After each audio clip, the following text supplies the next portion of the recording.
इंसान का खून पीकर जवान हुई राजकुमारी मयूरी, उसे जिसने भी देखा पागल हो गया और उसके जो करीब आया कभी जिंदा नहीं बचा।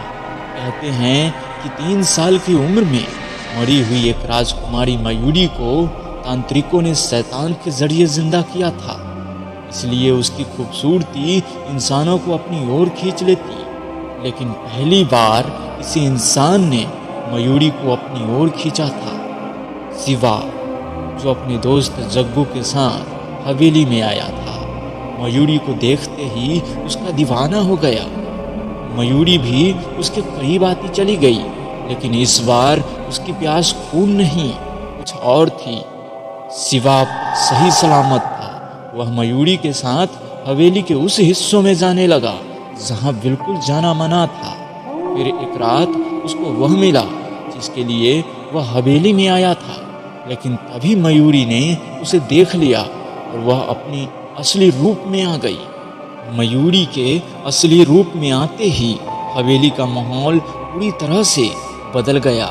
हवेली की दीवारों में जैसे अचानक एक गहरी सर्दी का एहसास हो गया और आसपास का अंधेरा और भी घना हो गया। मयूरी की आंखों में एक गहरी लालिमा थी जो पहले उसकी सुंदरता की मासूमियतों को छिपाई हुई थी, लेकिन अब वह किसी अजीब और खौफनाक शक्ति की परिचय करता थी। उसकी आंखों में शैतानी आग जल रही थी और उसकी चमकती त्वचा पर एक सफेद लकीर सी दिखाई देने लगी जो उसके एक भयानक प्राणी का रूप दे रही थी। शिवा, जो अब तक मयूरी की खूबसूरती और आकर्षण में खोया हुआ था, अचानक ठिठक सी गया। उसका दिल जोर जोर से धड़कने लगा और उसकी आंखों के सामने यह समझने की कोशिश करने का समय था कि वह क्या देख रहा था। वह अब मयूरी से डरने लगा था, क्योंकि वह जान चुका था कि वह अब सिर्फ एक खूबसूरत राजकुमारी नहीं, बल्कि एक खौफनाक ताकत थी। तुम कौन हो? तुम कौन हो? शिवा की आवाज कांपते हुए निकली। मयूरी ने अपनी लाल आंखों से शिवा को देखा और फिर एक खौफनाक मुस्कान दी। मैं वही हूँ जिसे तुमने कभी सोचा भी नहीं था, एक मृत्यु लड़की जिसे शैतान ने जिंदा किया था। शिवा ने डर के साथ एक कदम पीछे खींचा, लेकिन मयूरी ने अपनी जादुई ताकत से उसे रोक लिया। उसकी आंखों में वह गजीब सी चमक थी, जैसे वह शिवा की आत्मा को अपने भीतर समेटना चाहती थी। तुम मेरी ओर क्यों खींचे चले आए हो?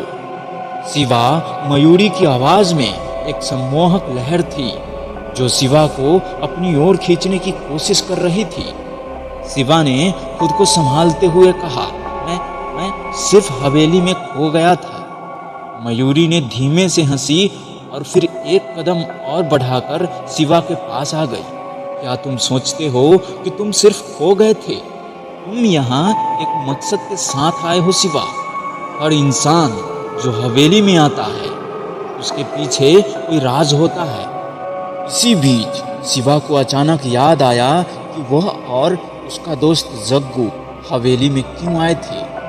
वह हवेली के पुराने दस्तावेजों में एक खजाने के बारे में पढ़ चुका था, जो कहे जाते थे कि हवेली के किसी एक कोने में छिपाया हुआ था। लेकिन क्या वह खजाना सचमुच एक खजाना था या फिर वह किसी खतरनाक शक्ति का एक हिस्सा था?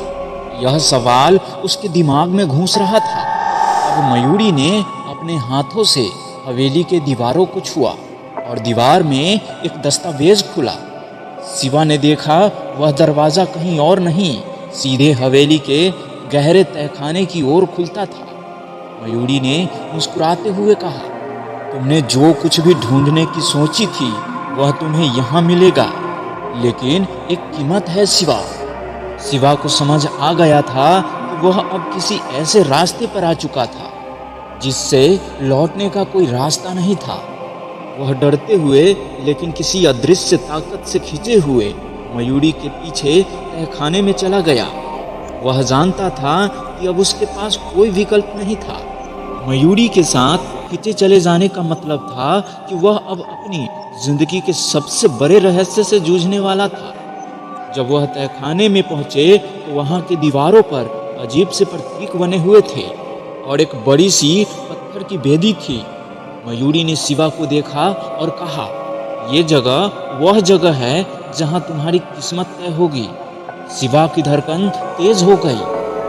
वो अब पूरी तरह से समझ चुका था कि मयूरी के साथ उसकी मुलाकात एक भयानक खेल का हिस्सा थी। वह खजाना नहीं बल्कि उसकी आत्मा के साथ एक सौदा था। मयूरी ने अपने हाथ में एक खंजर पकड़ा और उसकी नजरें शिवा पर टिकी हुई थी। मयूरी उससे मुस्कुराते हुए बोली, अब तुम्हें चुनना होगा, तुम्हारा खून या तुम्हारा आत्मा।